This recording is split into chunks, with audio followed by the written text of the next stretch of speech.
किसी नेता का बुलाया हुआ जलसा नहीं है, ये मोहम्मद अरबी के दीवानों का है सल्लल्लाहु तआला अलैहि वसल्लम। ये 500 और 200 रुपये देकर वोटों के लिए बुलाया हुआ जलसा नहीं है। और गले में हरा लाल पीला नीला पट्टा डालकर सुबह अलग दोपहर अलग शाम अलग बुलाने वालों का जलसा नहीं है, बल्कि ये उस नबी आज़म सल्लल्लाहु तआला अलैहि वसल्लम के परवानों का जलसा है, जहां लोग 100 रुपये 200 रुपया मिठाई के लिए नहीं आते, बल्कि अपनी गर्दन का नजराना मेरे मुस्तफ़ा के लिए लाते हैं।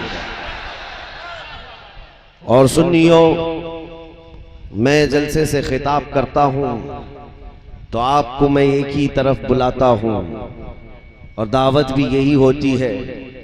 जान है इश्क मुस्तफ़ा, रोज फजू करे खुदा, क्या कहने, वाह। जिसको हो दर्द का मजा नाजे दवा उठाए क्यों, फिर के गली गली तबा ठोकरे सबकी खाई क्यों, दिल को जो अक्ल दे खुदा तेरी गली से जाए क्यों। सुभान अल्लाह, सुभान अल्लाह। बस मेरे अजीजों, आज के दौर की ये सबसे बड़ी जरूरत है।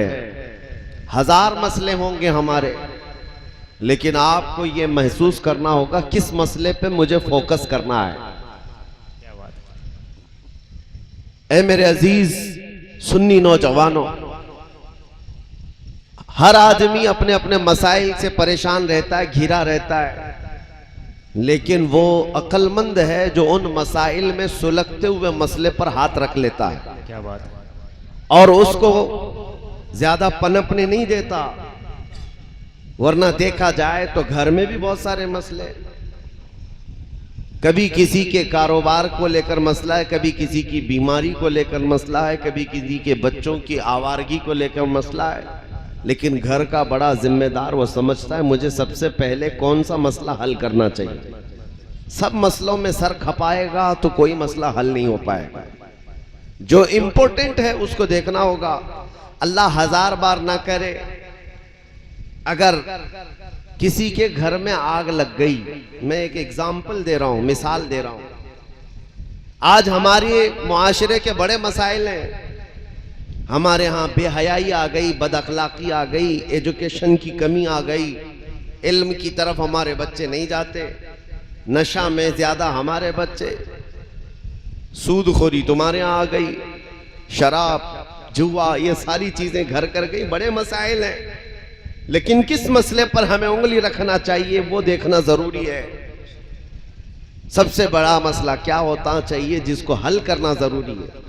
किसी के घर आग लग गई, अल्लाह ना करे, और आप देख रहे हैं कि घर के अंदर, ये थोड़ी देर के लिए आप लोग बैठ जाइए, ये पैसे वाले इधर नहीं आएंगे,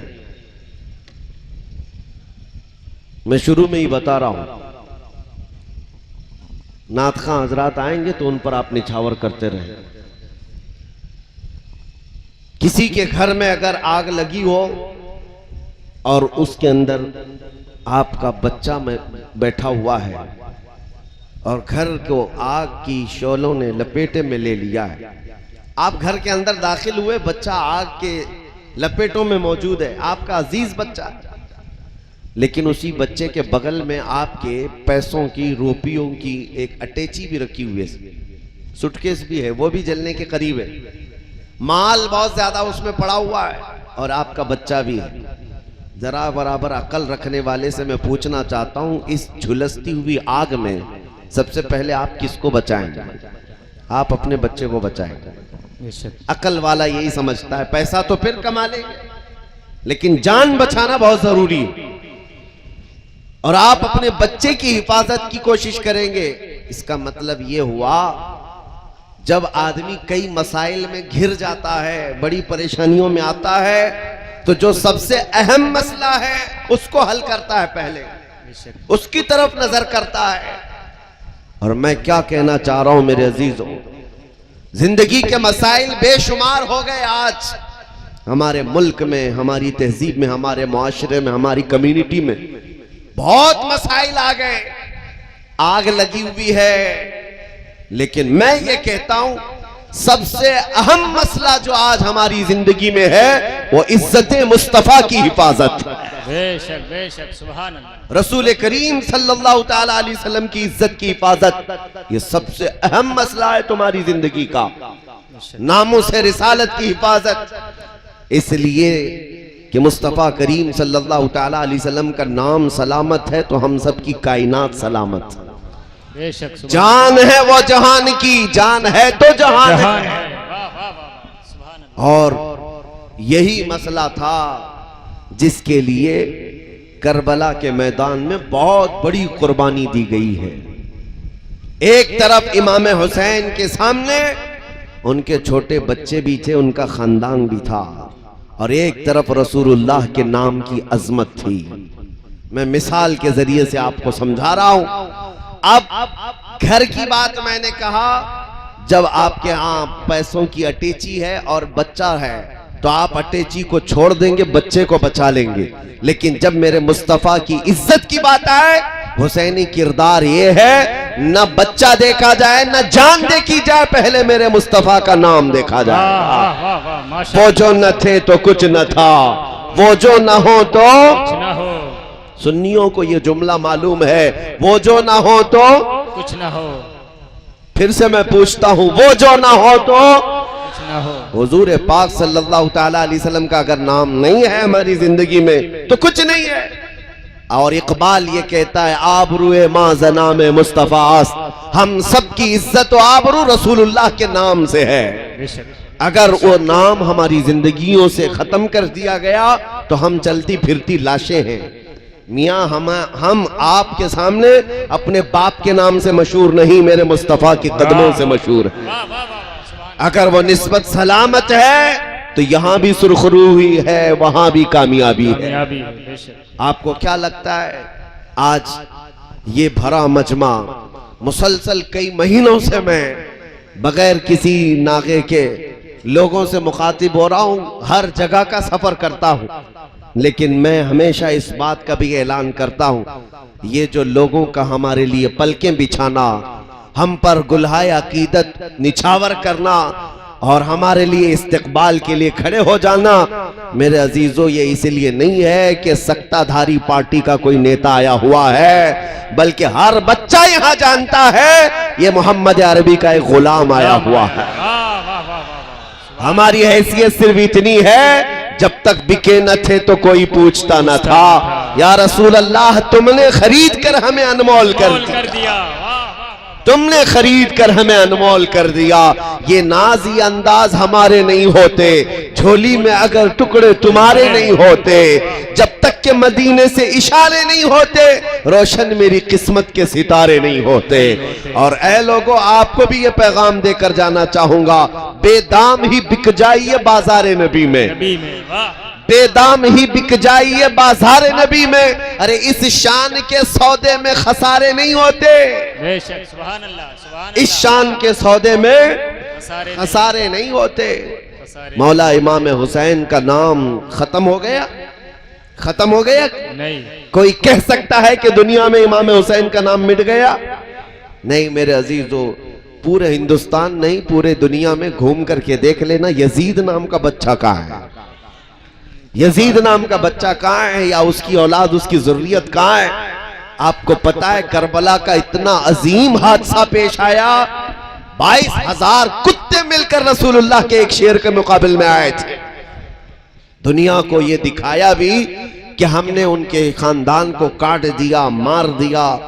और बहुत सारे करबला के वाकया सुनते हैं, हर साल सुनते हैं आप, उनके जवान बेटों की लाशों पर घोड़े दौड़ा दिए।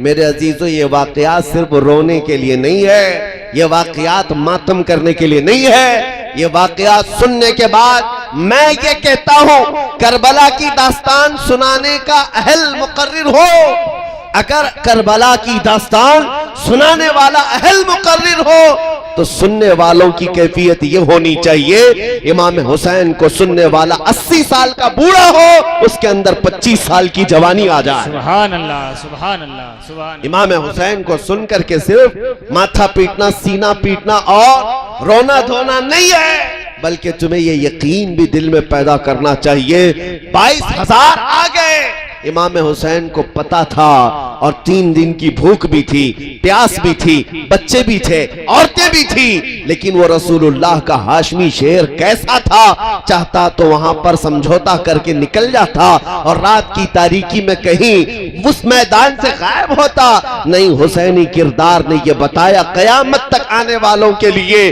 तादाद से हक जमात कभी नहीं घबराती, तादाद से हक जमात कभी नहीं घबराती। आज जिन कुत्तों के दरिंदे होने पर लोगों को डर और सहम पैदा हो गया है, आज हमारे यहाँ पर लोगों को ऐसा लगने लग गया, अरे बड़ी बड़ी ताकतें यहाँ पर हमारे सामने है, हुकूमत आ गई है, तख्त उनका है, फौज उनकी है, सारा उनका है, हम तो आटे में नमक के बराबर हैं, पता नहीं कब पीस डालेंगे, कब काट डालेंगे। लेकिन एक बात याद रखना मेरे अजीजों, कागज के आए हुए शेरों के बिल्डोजर से हुसैनी जवान कभी नहीं घबराता। इस्लाम कल था, आज है और सुबह क़यामत तक रहेगा।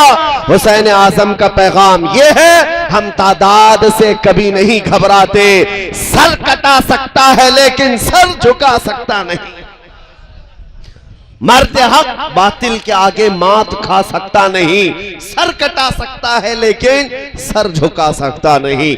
यह अज़्म तुम्हारे अंदर आ जाए, हक के लिए खड़े रहो, हक के लिए खड़े रहो, झूठ के लिए नहीं, सच के लिए खड़े रहो और अल्लाह की मदद आएगी, अल्लाह की मदद तुम्हारे साथ है। मैं जो फलसफा पेश करने जा रहा था वो ये है कि दास्तानों में तो सुना है कि रसूलुल्लाह के खानदान के बच्चों का बहुत बेदर्दी के साथ जालिमों ने कत्ल किया था। करबला के रेगजारों ने खून हुसैन के कत्लों को देखा है, लेकिन हुआ क्या? यजीद के यहां तो खुशियां थी, जश्न था, लेकिन यह जश्न कितने दिन मनाया गया? यजीद की हुकूमत सिर्फ 3 साल तक चली। कितने साल? 3 साल। जो तख्त पर बैठा और उसके बाद उतरने तक, उसके मरने तक 3 साल का अरसा है। 3 साल के अरसे में जो करना था कर लिया, जो सड़ना था सड़ गया और मर भी गया। और इमाम हुसैन और उनके जवान बच्चों को कत्ल भी किया। लेकिन मैं पूछना चाहता हूं, 3 साल की हुकूमत थी, बादशाहत थी, फौज उनके साथ, ताकत उनके साथ, लेकिन 3 साल के बाद न फौज है, न ताकत है, न नाम है। लेकिन 1400 साल गुजर गए, हुसैन की बादशाहत अब भी मौजूद है, अब भी मौजूद है। हमारे एक साथी हैं, उन्होंने कहा दिमश्क गए थे, मुल्क शाम, मुल्क शाम, आज भी वो दिमश्क का शहर मौजूद है। जाकर उन्होंने पूछा कि यहाँ सुना है यजीद का तख्त लगता था, दारुल हुकूमत है ये, यहाँ कसर इमारत हुआ करता था, वो कहाँ है? लोगों ने हंस करके कहा, ना यहाँ कोई तख्त का निशान है, ना कोई महल का निशान है। यजीद का दरबार था, तारीख में है। अच्छा, दरबार तो खत्म हो गया, तारीख में मरने के बाद आदमी की कब्र तो होती है। वहां के मकामी लोगों ने कहा, एक जगह ले जाकर कहा, ये जहां दिमश्क का पूरा कचरा डम करने के लिए आता है, जहां पूरा कूड़ा करकट लाकर डाला जाता है, उस कूड़े करकट के बीच में कहीं उसकी कब्र भी खो गई, खत्म हो गई। लोगों ने बताया इसमें गुम हो गई, पता नहीं है। एक तरफ कूड़े करकट में गुम होने वाली ये कब्र, और फिर उसके बाद हम कहते हैं मेरे अजीजों, अल्लाह किसी को तौफीक दे तो इराक के शहर करबला में चले जाए और जाकर पूछे कि हमने सुना है कि यहाँ एक मैदान था जिसमें रसूलुल्लाह के खानदान के बच्चों के टुकड़े किए गए थे, यहाँ उनके खून को बहाया गया था, वो कहाँ है? ले जाकर लोग तुम्हें खड़ा कर देंगे, मियाँ यहाँ कोई मैदान अब बाकी नहीं है, यहाँ तो लहलहाता हुआ एक ऐसा चमनिस्तान है, बल्कि दुनिया के अजीम शहरों में एक शहर बन गया है करबला। वहां कोई जंग का मैदान, कोई टुकड़े, कोई खून के निशान नहीं, बल्कि दरबारे हुसैन के सामने ले जाकर लोग तुम्हें खड़ा कर देंगे। सोने से कलई किया हुआ हसीन गुंबद नजर आएगा, उस पर सुर्ख रंग का लहराता हुआ झंडा 20 किलोमीटर दूर से नजर आता होगा। हर जाने वाला देखकर सलामी लेता है। वो लहराता हुआ परचम पुकार पुकार कर आने वालों से ये कहता है, ऐ आने वाले, तू दिमश्क भी जाकर आया और उस शाही तख्त को ढूंढ कर आया, नहीं मिला, न कब्र मिली, लेकिन करबला में टुकड़े हो चुके थे, झंडा तो अभी हमारा ही लहरा रहा है। फिर तुम्हें वो झंडा पुकार कर कहेगा शाह अस्त हुसैन, बादशाह अस्त हुसैन, दीन अस्त हुसैन, दीन पना अस्त हुसैन, हक्का के बिनाए ला इला अस्त हुसैन। माशाअल्लाह। नारे तकबीर, नारे रिसालत, शहीद आजम कॉन्फ्रेंस हजरत अल्लामा मुफ्ती सलमान अजहरी साहब क़िबला, उलमाए अहले सुन्नत हुजूर सैयदी मेराज मियां साहब क़िबला। माशाअल्लाह। मेरे अजीजों, जिंदगी और मौत टुकड़े हो जाने का नाम नहीं है, ये समझ करके चलें। अगर इसी का नाम मौत है तो फिर इमाम हुसैन का नाम भी खत्म हो जाना चाहिए। मौत इसका, हाँ ठीक है, आज़ा से रूह निकल गई, मौत का हुक्म तो है, लेकिन ये जो मजमू में इतना जिंदा है, इतना जिंदा है कि नाम अगर उनका ले लिया जाए तो बुझे हुए दिलों में जिंदगी आ जाए, मुरझाए हुए दिलों में जिंदगी आ जाए। कुरान का एक फलसफा मैं तुम्हें समझाता हूं, मैंने वही आयत पढ़ी हुई है। अल्लाह कुरान में फरमाता है, दो आयतें पढ़ता हूं। एक है इन्नका ला तुस्मिउल मौता वला तुस्मिउस सुम्मा दुआ। मक्का के जो कुफार और मुशरिकीन थे, दुश्मनाने रसूल, उनके बारे में कुरान कहता है, ऐ रसूल ये मुर्दा हैं, आप इन्हें कुछ सुना नहीं सकते। ये किसके बारे में? अबू जहल है, उतबा है, शैबा, अबू लहब है, ये वो दुश्मनाने रसूल, दुश्मनाने इस्लाम, उनके बारे में कुरान कहता है ये गूंगे बहरे हैं, मुर्दा है, इन्हें आप कुछ सुना नहीं सकते। जबकि दुनिया देख रही, वो चल रहे हैं, फिर रहे हैं, खा रहे हैं, पी रहे हैं, उठ रहे हैं, बैठ रहे हैं, बात कर रहे हैं। लेकिन कुरान क्या कह रहा है? कुरान क्या कह रहा है? ये मुर्दा है। बात समझ में आ रही है? नहीं, हमारी बात समझ में आ रही है? यूं ही चिल्ला रहे? क्योंकि नए इलाके में आया हूं, कौन सी जुबान बोलते हैं आप मुझे नहीं पता, लेकिन इतना जरूर मालूम है कि इश्क की एक ही जुबान होती है। क्या बात है, वाह वाह। वो इधर भी वही होती, उधर भी वही होती। आला हजरत के अशार को देखो, समझ में नहीं आते, लेकिन फिर भी रूह झूम जाती है। बेशक। क्यों? इश्क की बोली है। मैं आपसे पूछ रहा हूं, कुरान कहता है चल रहे हैं, फिर रहे हैं मक्का के ये दुश्मनाने मुस्तफा, लेकिन कुरान कहता है ये मुर्दा है। दुनिया तो उन्हें देख रही जिंदा है, लेकिन कुरान कह रहा है मुर्दा है। और एक तरफ बद्र में, ओहद में, खंदक में, करबला के मैदान में जिनकी गर्दनें कटकर अलग हो गई, कुरान कहता है ला तक़ूलू लिमन युक़तलू फी सबीलिल्लाहि अमवाता। ऐ लोगो जो अल्लाह की राह में कत्ल हो गए, इन्हें मुर्दा मत कहो, ये जिंदा है। 1000 टुकड़े हो गए, लेकिन फिर भी कुरान क्या कहता है? ये क्या है? जिंदा है। अब समझ में आ रही बात? मक्का में चलने फिरने वालों को कुरान कह रहा है ये मुर्दा है, और जिनके 1000 टुकड़े हो गए कुरान कह रहा है ये जिंदा है। तो जिंदा कौन है, फिर मुर्दा कौन है? कुरान का फलसफा ये बताता है चलना फिरना, उठना बैठना, बात करना, इसका नाम जिंदगी नहीं है। और कट जाना, टुकड़े हो जाना, सिर्फ इसका नाम मौत नहीं है। कुरान की रूह से अगर देखा जाए तो चल फिर करके अगर हुजूर पाक से दुश्मनी रखता है तो वो बोल चाल करके भी मुर्दा है। और अगर मेरे मुस्तफा की इज्जत पर मर जाए, 1000 टुकड़े भी हो जाए, तो कुरान उसे जिंदा कहता है। तो मौत दुश्मनी इस्लाम का नाम है और इश्क मुस्तफा का नाम जिंदगी है। जिंदगी है। सुभान अल्लाह। यही जिंदगी है। और अगर तुम्हारे पास ये दौलत है तो फिर मौत से भी डरना क्या?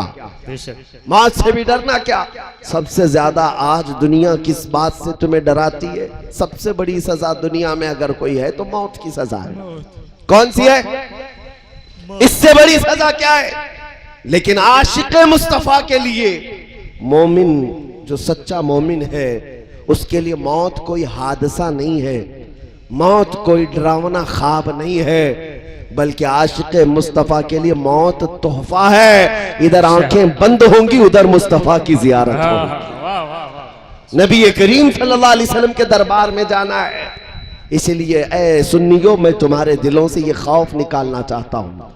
मैं आपसे ये पूछना चाहता हूं, एक सवाल दिल पर हाथ रख करके बताओ, क्या मैं जो पूछ रहा हूं इस पर तुम्हारा यकीन है या नहीं? मेरा दीन इस्लाम सच्चा है या नहीं? अल्लाह की किताब कुरान सच्चा है या नहीं, हमारा नबी सच्चा है या नहीं, हमारा खुदा सच्चा है या नहीं। जिस दीन के जिस कौम के अंदर ये जज्बा है, तुम्हारा खुदा सच्चा, तुम्हारा नबी सच्चा, तुम्हारी किताब सच्ची, तुम्हारा दीन सच्चा, जब सारा सच्चा है तो फिर मेरे अजीजों मुजरिमों की तरह सर झुकाकर नहीं बल्कि अलल ऐलान सर उठाकर जिया करो। आला हजरत ने फरमाया है, खौफ न रख रजा जरा, तू तो है अब्दे मुस्तफा। खौफ न रख रजा जरा, तू तो है अब्दे मुस्तफा, तेरे लिए अमान है, तेरे लिए अमान है। मुजरिम कौम से तुम्हारा कोई ताल्लुक नहीं है, ना तुम आतंकी हो ना आतंकवादी, और ना ही तुम्हारा दहशत से टेरर से कोई ताल्लुक है। हाँ, एक बात और बता दूं, किसी और को राजी करने के चक्कर में अपनी असलियत भी भूल मत जाना। एक बात याद रख, ये मशहूर मुहावरा है, कौवा चला हंस की चाल अपनी चाल भूल गया। और मैं कहता हूं शेर चला कुत्ते की चाल और अपनी चाल भूल गया।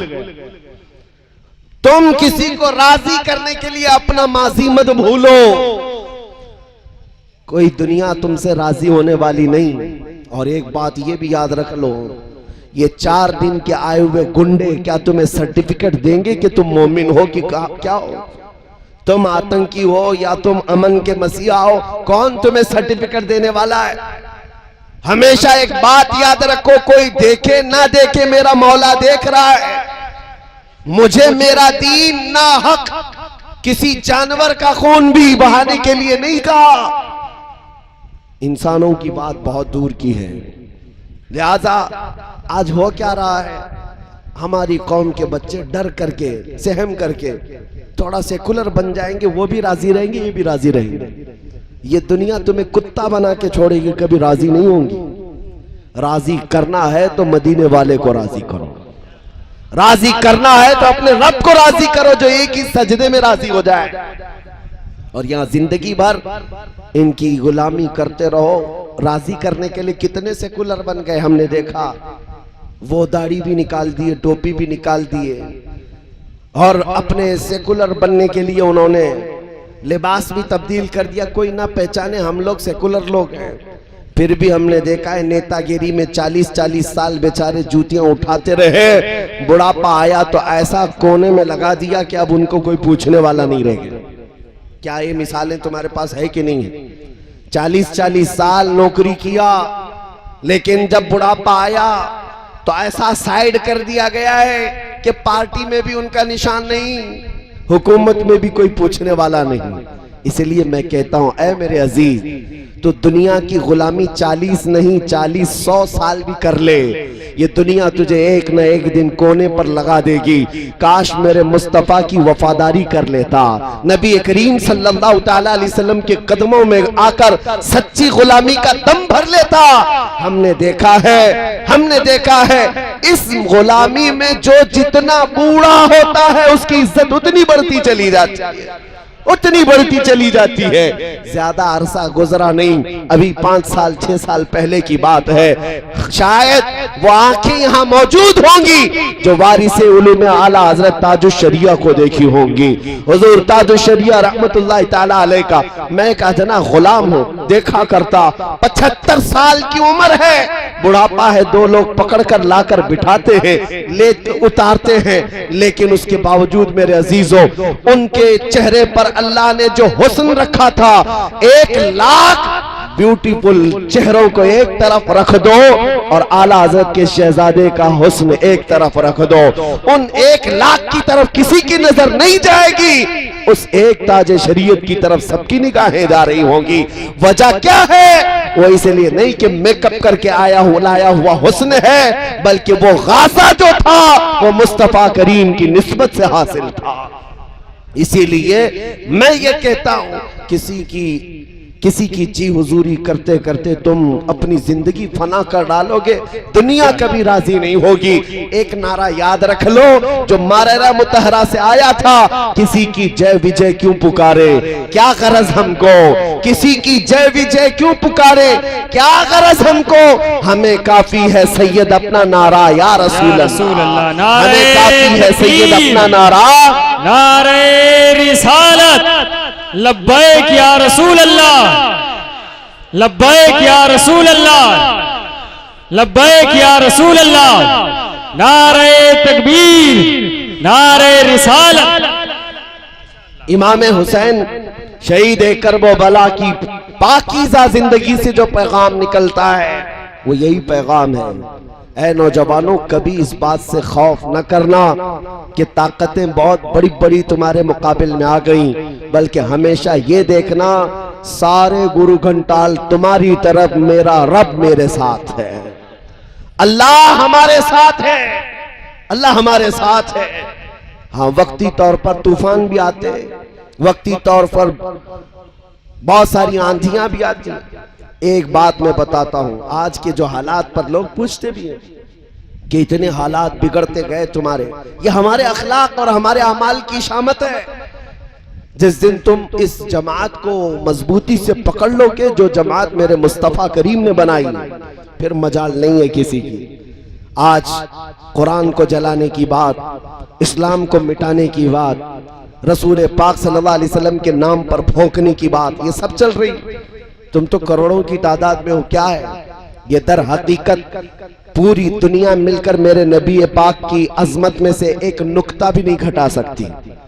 तू घटाए से किसी के न घटा है न घटेगा, जब बढ़ाए तुझे अल्लाह ताला तेरा, मिट गए मिटते हैं मिट जाएंगे आदा तेरे, न मिटा है न मिटेगा कभी चर्चा तेरा, या रसूल अल्लाह रहेगा यूं ही उनका चर्चा रहेगा, पड़े खाक हो जाएं जल जाने वाले, न कुरान का हर्फ मिटाया जाएगा न इस्लाम खत्म किया जाएगा। लेकिन ये जो मामलात हो रहे हैं, इस्लाम का कुछ नहीं बिगड़ना, कुरान का कुछ नहीं बिगड़ना, हुजूर पाक की इज्जत कोई कमी नहीं आना, बल्कि जो कुछ भी है वो हमारे इम्तिहानात हैं, हमारी जिंदगी की आजमाइशें हैं। हो सकता है ये आजमाइश लंबी हो जाए, तुम्हें आजमाया जाएगा, तुम्हारा इम्तिहान होगा। जिस दिन तुम्हारे कदम संभल गए फिर ये इम्तिहान खत्म हो जाएगा। मौला करीम इन तमाम चूहों को वैसे ही खत्म फरमा देगा। हवा चलेगी, सारे कीड़े मकोड़े कहाँ खाक हो जाएंगे पता नहीं चलेगा।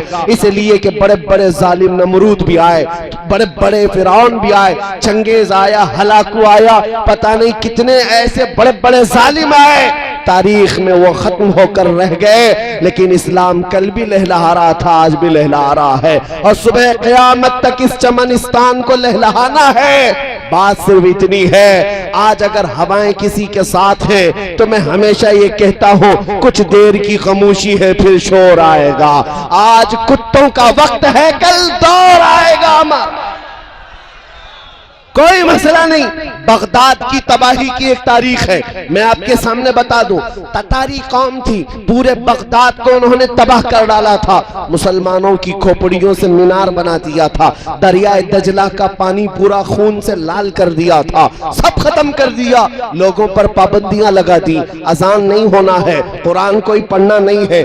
उस असना में जो बादशाह की बेटी थी, 4-5 लोगों के साथ वो तफरी के लिए बगदाद की किसी गली में निकली, और जैसे ही वो चल रही थी, अचानक एक जगह से एक बूढ़ी आवाज आने लगी, अल्लाहु अकबर अल्लाहु अकबर अल्लाहु अकबर अल्लाहु अकबर। कोई अजान दे रहा था, जबकि पूरा बगदाद में सन्नाटा है, वीरानी है, लोगों को काट काट कर खत्म कर दिया गया। ऐसे तबाही के वक्त कोई अजान कैसे दे रहा है? ये खातून जो बादशाह की बेटी थी, जालिम हुक्मरान की बेटी थी, खड़ी हो गई, कहा देखो आवाज कहां से आ रही है, पकड़ कर के लाओ। फौजी गए और जाकर देखा तो एक बूढ़े आलिम थे, और कपकपाती हुई आवाज के साथ अजान दे रहे थे। पकड़ कर लाया गया और इस खातून के पास पेश किया। पूछा उस खातून ने, बाबा क्या अभी भी अजान दे रहे हो? देखा नहीं बगदाद हमारा है, अब हमारा राज चलेगा, हमारी हुकूमत चलेगी, तुम्हारे सब सर काट दिए गए, अब भी तुम अजान दे रहे हो? कपकपाती हुई आवाज आवाज ने कहा, जब तक जिस्म में आखिरी कतरा खून का बाकी होगा अल्लाह अकबर ही कहना है।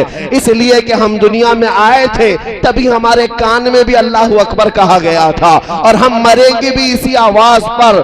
उस खातून ने पकड़कर कहा कि इसको गवर्नर हाउस में ले आओ।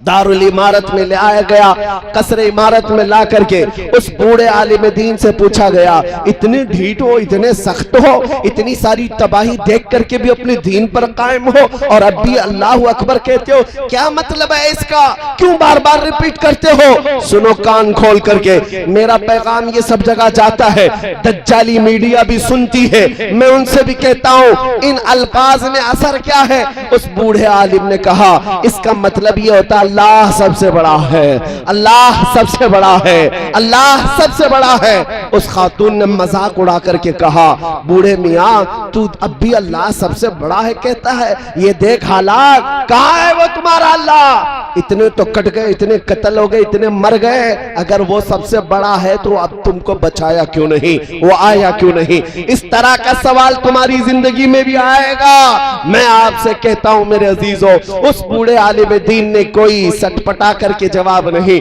बल्कि मुस्कुरा करके यूं कहा, ऐ खातून, ऐ जालिम हुक्मरान की बेटी, तूने देखा होगा बकरियों का रेवड़ कभी चलता है, पूरा झुंड का झुंड चलता है, चरवाहा पीछे बकरियों को हाँकता रहता है, लेकिन तुमने अक्सर देखा होगा बकरियों का झुंड जब जाता है तो उसमें साथ में एक कुत्ता भी चलता रहता है। कुत्ते का बकरियों के साथ काम क्या है? उस खातून ने कहा, हमने देखा तो है बकरियों का झुंड होता है, रेवड़ होता है और साथ में कुत्ता भी चलता है। उस बूढ़े आलिम ने कहा, बात सिर्फ इतनी होती है, बकरियां चलते चलते एक आध बकरी कोई अपनी जमात से अलग होकर इधर उधर चली जाए तो ये कुत्ता भौंक भौंक करके लाता है, वापस रेवड़ में जमा कर देता है। इस कुत्ते का काम इतना ही होता है। उस बूढ़े आलिम ने कहा, बात सिर्फ इतनी है, उम्मते मुस्तफा ये भोली भीड़ों की तरह है, ये भोली बकरियों की तरह है, जब कभी ये भटक करके मुस्तफा की शरीयत से अलग चलते हैं तो अल्लाह तुम जैसे कुत्तों को हम पर छोड़ता है, तुम भौंक भौंक करके वापस हमें जमा कर देते हो, उस वक्त तक अल्लाह तुम लोगों को हम पर मुसल्लत करता है। आज भी यही हालात है मेरे अजीजों, घबराने की बात नहीं। जुल्म होता है तो तुम्हारी आजमाइश के लिए है, तुम्हारे इम्तिहानात के लिए है। जिस दिन तुमने अपने कदम संभाल लिए, मेरे मुस्तफा की शरीयत पर वापस आ गए, फिर तो देखना, अरे गली मोहल्ला नहीं, हर इलाके से आवाज आएगी, लब्बैक या रसूल अल्लाह, लब्बैक लब्बैक लब्बैक या रसूल अल्लाह, लब्बैक लब्बैक लब्बैक या रसूल अल्लाह। जज्बे दिल को आम कर दूंगा, जिंदगी तमाम उनके नाम कर दूंगा, जो भी दुश्मन है मेरे आका का उसका जीना हराम कर दूंगा। लब्बैक लब्बैक लब्बैक या रसूल अल्लाह, लब्बैक लब्बैक लब्बैक या रसूल अल्लाह। नारे। मैं आपसे सिर्फ इतना कहूंगा, मेरी पूरी तकरीर का, मेरे बयान का खुलासा और मैसेज क्या है? कुछ लोगों को ऐसा लगता है कि आपकी तकरीर बड़ी ऐसी होती है, भड़काऊ होती है, एग्रेसिव कर देते हैं। हम किसी को भड़काते नहीं, में हम किसी को भड़काते नहीं, हम तो टूटी हुई रस्सी को फिर से उसी जगह जोड़ते हैं और जो इधर उधर भटके हैं उनको हम सिर्फ इतना कहते, मियाँ आ जाओ, अपना सब कुछ गुंबद खजरा कल भी था और मेरे नबी से मेरा रिश्ता कल भी था, और बतला दो गुस्ताख नबी को गैरत सुन्नी जिंदा है, उन पे मर मिटने का जज्बा कल भी था और आज भी है। हमारा पैगाम सिर्फ इतना होता है, हम इसलिए लोगों को जोश दिलाते हैं। बाकी कोई अगर ये समझता है कि हम तकरीर में किसी को उकसा करके हमला करने की बात करते, मियाँ तलवार, चाकू, छुरी, बंदूक, गोली, बम, बारूद सब छोड़ दो, मैं तो तुम्हें ब्लेड की भी बात नहीं करता, इसलिए हमारे लिए बहुत बड़ा पाप है। अरे सब्जी काटने वाली चाकू भी तुम्हारे पास हो तो तुम आतंकवादी हो जाओगे। बाकी 5000 असलहे कोई चुरा करके है, पूरा आतंक भी मचा ले, वो तो देशवासी है। कोई ट्रेन में, चलती ट्रेन में रक्षक गोलियों से भून भी दे, फिर भी वो देशभक्त है। तुम अगर किसी को घूर कर देख लो तो भी तुम विदेशी हो, ये तो नजरिया चलता है, हम जानते हैं और सबको पता है। मीडिया भी अच्छी तरह से जानती है, आते हैं वो सब जानते हैं, उसके बावजूद भी एक साहब आए, मेन स्ट्रीम मीडिया जो चलती है, उन्होंने कहा कि हम आपका इंटरव्यू लेना चाहते हैं। कहा ठीक है, साफ साफ इंटरव्यू दिया। हमने कहा इंटरव्यू देने से पहले आप एक वादा कीजिए, इसको चलाएंगे आप? कहा जरूर चलाएंगे। लेकर के गए, कभी नहीं चलाए। हमने उनको कई दिनों के बाद पूछा, कहा आपने कुछ ऐसा मसाला दिया नहीं था जो चल जाए? इनको चाहिए वही जिसमें मसाला हो और लोगों में एक आग लगे। कोई पॉजिटिव मैसेज नहीं चाहिए। पॉजिटिव मैसेज देने वालों को कभी उस पैनल में बिठाया भी नहीं जाता, बल्कि वहां टट्टुओं को लाया जाता है। 5,000 इसको दे दो, 5,000 इसको दे दो, और सब लड़ेंगे वहां पर। और ऐसे बड़े बड़े कौम के गद्दार भी वहां जाते हैं, लड़ भिड़ करके आते हैं। आपको पता है, एक बात मैं आपको बता दूं, कभी ये मत समझना उनके टाइटल पर तुम्हारी जिंदगी नहीं है। आज मुझे देखो ऊपर से नीचे तक, हम तो इसी लिबास में हिंदुस्तान के हर कोने में घूम रहे हैं, जा रहे हैं आ रहे हैं। किसी को चुभते हैं तो चुभे, किसी को गढ़ते हैं तो गढ़े, हमें फर्क नहीं पड़ता, इसलिए कि हमारी नजरों में सिर्फ गुंबद खजरा है। सुभान अल्लाह। अगर वो राजी है तो मेरी कुल कायनात है, अगर वो रूठ गए तो सबको राजी करके मतलब भी क्या है, फायदा भी क्या है।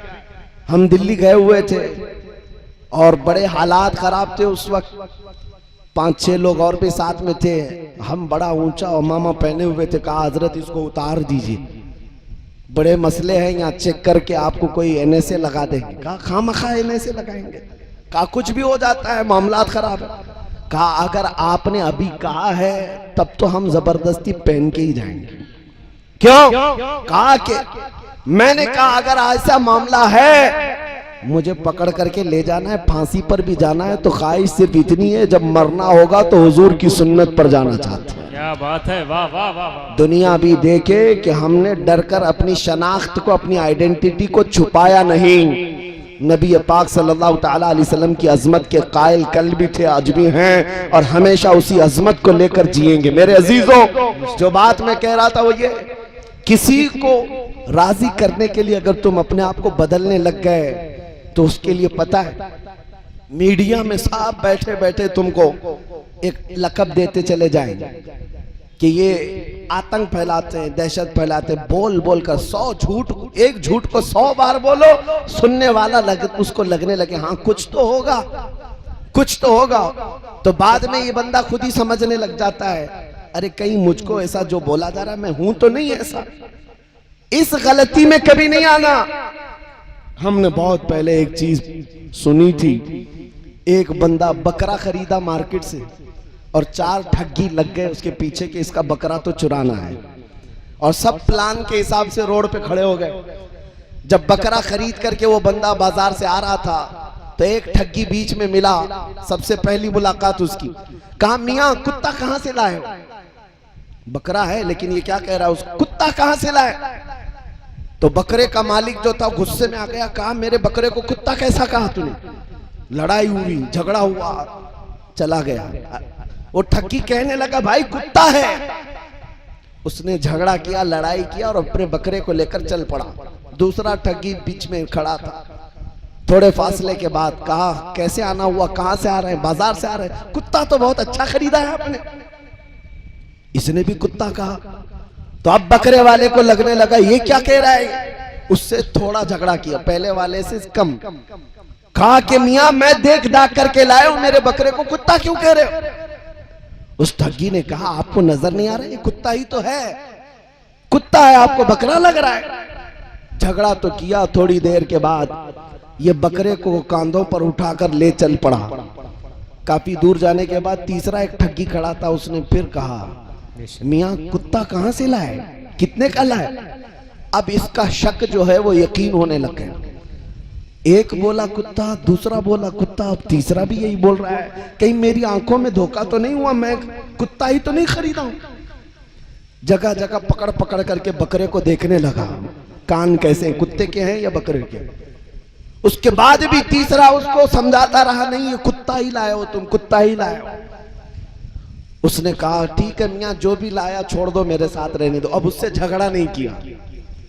घर पहुंचने वाला था, चौथा खड़ा था। चौथा खड़ा हुआ था और उसने हाथ पकड़ करके कहा, कुत्ता तो बड़ा खूबसूरत है आपका, कुत्ता कितने का लाए, कहां से लाए?